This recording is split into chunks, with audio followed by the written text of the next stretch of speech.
খাল খননে গুরুত্ব দিলাম, ফ্যামিলি কার্ডে গুরুত্ব দিলাম, কৃষি কার্ডে গুরুত্ব দিলাম, আমরা আরো অনেক কাজে গুরুত্ব দিলাম, অথচ যেটার জন্য আজকে নির্বাচন করে আমরা এখানে নিজেরা কথা বলার সুযোগ পেলাম সেই সংস্কার আমরা নজর দিতে পারলাম না কেন? মাননীয় স্পিকার, আমি আর দুটো কথা বলি।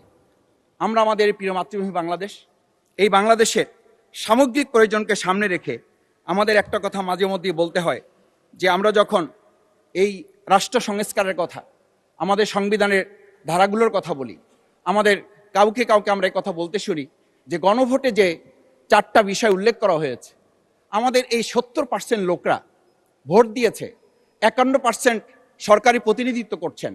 আমি তো একটা কথা যদি পরিষ্কার করে সরকারি বেঞ্চে যারা আছেন, ট্রেজারি বেঞ্চে যারা আছেন, তাদের বিনয়ের সাথে যদি জিজ্ঞেস করতে চাই যে আমরা 51% ফ্যামিলি কার্ডের পক্ষে ভোট দিয়েছে আর আমাদের 70% তো জুলাই সনদের ভিত্তিতে রাষ্ট্র গঠনের পক্ষে ভোট দিয়েছে, আমরা তাহলে 51%কে গুরুত্ব দিয়ে ফ্যামিলি কার্ড বিতরণ করে জনগণের সেই 17 বছরের উন্নয়নের কথা বলে কি আমরা মূল জায়গা থেকে আমাদের দেশের জনগণকে আবার আরেকটা জায়গায় নিয়ে যেতে চাচ্ছি এমন করে যে আমরা লক্ষ্য করছি, আমরা বলি সবার আগে বাংলাদেশ, আমরা বলি সবাই মিলে বাংলাদেশ।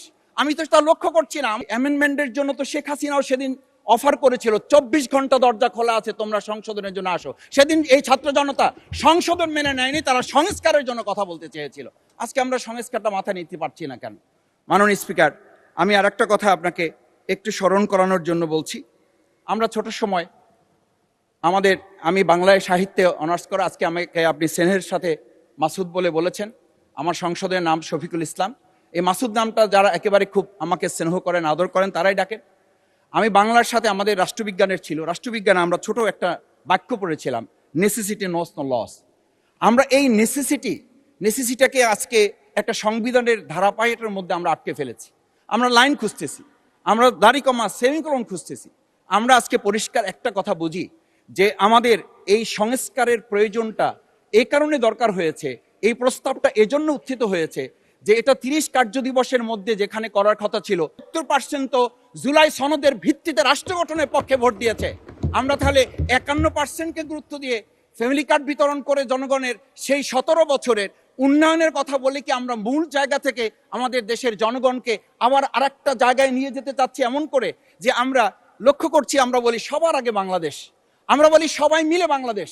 আমি তো তা লক্ষ্য করছি না। আমাদের আশঙ্কার জায়গাটা, আমাদের উদ্বেগের জায়গাটা, উৎকণ্ঠের জায়গাটা মাননীয় স্পিকার ওইখানে যে 11টা সিটি কর্পোরেশনের প্রশাসক বদল হয়েছে। আমরা কি লক্ষ্য করলাম না সবাই মিলে যদি বাংলাদেশ হয় তাহলে সরকারি দলের বাইরে একজন যোগ্য লোক, সৎ কি মানুষ ওখানে খুঁজে পাওয়া গেল না? মাননীয় স্পিকার আরেকটা কথা বলি, 42টা জেলা প্রশাসক বদল হয়েছে। মাননীয় স্পিকার, এই পাশ থেকে প্রায় কথা বলি যে এখানে বলা হয়েছে যে আমরা সবাই মিলে বাংলাদেশ, সবার বাংলাদেশ যখন বলি, সবাই মিলে দেখি টেবিল চাপড়িয়ে আমরা এই মহান জাতীয় সংসদকে খুবই সরগরম করে ফেলি। এই 42টা যে জেলা প্রশাসক নিয়োজিত হয়েছে, এই জেলা পরিষদে গোটা বাংলাদেশের মধ্যে আজকে এখানে যে কমিটি হয় সেই কমিটিতে আমরা বলি ন্যায্যতার ভিত্তিতে আপনাদের থেকে 2 জন দেন, 1 জন দেন। মাননীয় স্পিকার, খুবই বিনয়ের সাথে জিজ্ঞেস করি, আমরা কি সেই নতুন বাংলাদেশের দিকে যেতে পেরেছি যেই বাংলাদেশে এই 42 জন জেলা পরিষদের একজন জেলা পরিষদকে আমরা কাউকে খুঁজে বের করতে ওখানে ন্যায্যতার ভিত্তিতে দিতে পারলাম না? মাননীয় স্পিকার, আজকে জুলাই সনদ বাস্তবায়ন এবং তার ভিত্তিতে আমাদেরকে এখানে শপথ গ্রহণ করানো হয়েছে। আমাদের এই ট্রেজারি বেঞ্চ থেকে আমাদেরকে বলা হয় এটাই নাকি অবৈধ হয়েছে। অবৈধ একটা কাজ জাতীয় সংসদে আমাদের কাছে কাগজ প্লেস করেছে কে? যারা প্লেস করেছে তাহলে তাদেরকে তো আগে আইনের আওতায় নিয়ে আসা উচিত। এই অবৈধ কাজে আমাদেরকে কারা সহযোগিতা করেছেন? এই অবৈধ প্ররোচনা আমাদেরকে কে দিয়েছেন? এটা তো আমরা জোর করে কেউকে ঘরের পকেট থেকে আমরা নিয়ে আসি নাই। মাননীয় স্পিকার, আমি তো বাউফল থেকে আমার এই সংস্কারের শপথের জন্য আমি তো কাগজ বাউফল থেকে নিয়ে আসি নাই, এখান থেকে দেওয়া হয়েছে।